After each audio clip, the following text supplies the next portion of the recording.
Walking into the new OR, you notice the open area. There's no electronic equipment and tubes spilling from carts onto the floor as in a typical operating room. In the hybrid OR, the equipment is ceiling mounted. Even oxygen lines come out of the ceiling.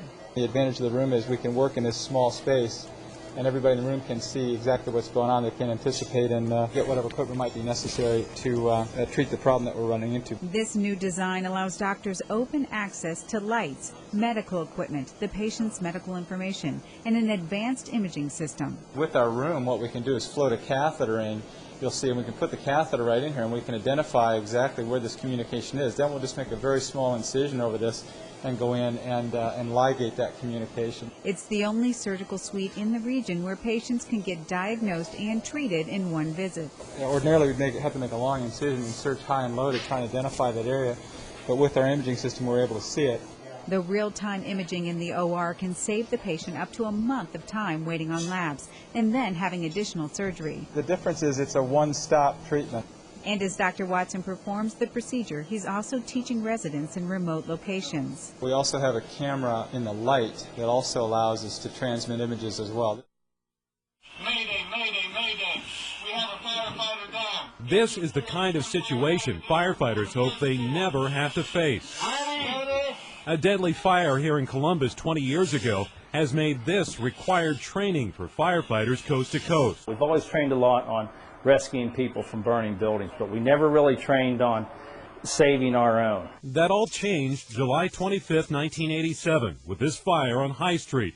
Columbus firefighter John Nance fell into a basement and couldn't be rescued. They made numerous heroic attempts trying to get him out. They eventually lost him down in there and were unable to find him. As tragic as his death was, it may have ended up saving lives.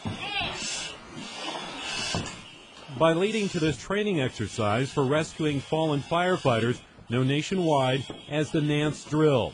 Now, with the death of 9 firefighters in Charleston, South Carolina, the firefighting community is once again coping with tragedy. It's an unfortunate event, and, the fire service will really learn from that. They'll mourn, and then they'll learn valuable lessons. We try and learn from what they did and say, okay, we have this same building here. What if we have a fire here? What can we do different? So that something good will come out of something so terrible. We need the eye number 4. Single episode, that's a person passing out on commencement. There's a lot of relatives, a lot of elderly people. It's graduation day at The Ohio State University, and that means thousands of people spent the afternoon packed inside the shoe. Proud family members had to deal with the heat to celebrate. But for grandparents like Carol Drago, graduation day took a different turn. The sun put her health at risk, so she had to go inside and miss seeing her granddaughter walk across the stage. I felt like I was fine, and then I walked out for a minute, and I felt like I was going to pass out.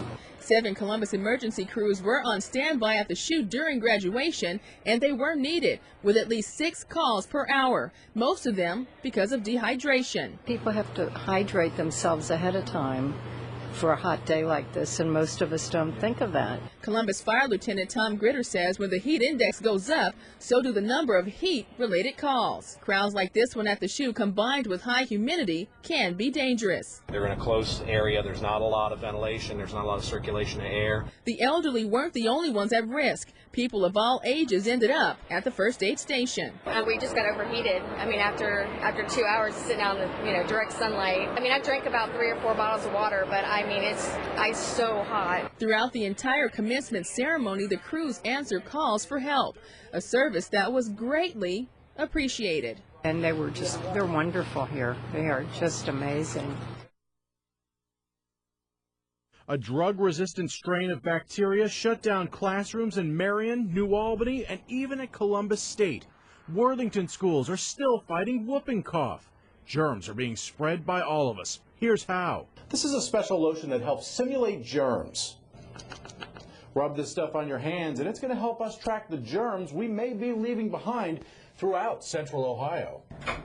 With the help of this black light, you can see everything I touched. The sink, the wall, the stall, the faucet, all places that germs were left behind. So what can you do? Exactly what Mom used to tell you.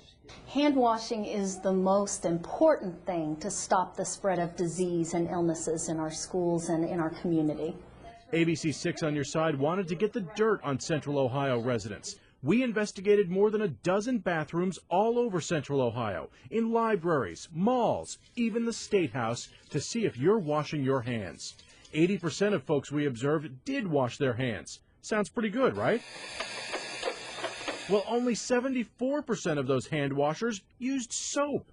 The suds help loosen up the dirt and helps wash it all away, and it's actually the friction that helps get your hands clean, not necessarily just the water rinsing them off.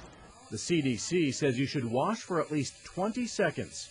Get between your fingers and then your fingernails. But the 6 on Your Side survey of sudsers found that just 47%, less than half, spent that long.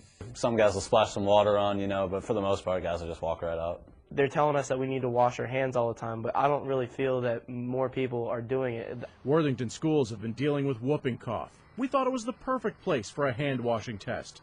2 high schoolers applied our germ gel. Kilbourne Jr. Andrew Nardella then did a thorough job of washing his hands. Senior Darren Grimm, well, let's just say he didn't.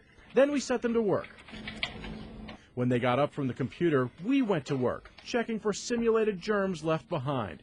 Darren, our less than conscientious washer, left germs all over the place, on his keyboard and mouse, the desktop, and even the back of the chair he was sitting in.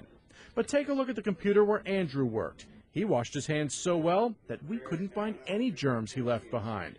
Andrew admits, though, that he doesn't wash that well every time. I go to the bathroom, I'll use soap and quick wash, but nothing like saying the ABCs or anything like that. And Darren, he says he's learned his lesson. Even when I just splashed some water on my hands, I really got rid of nothing.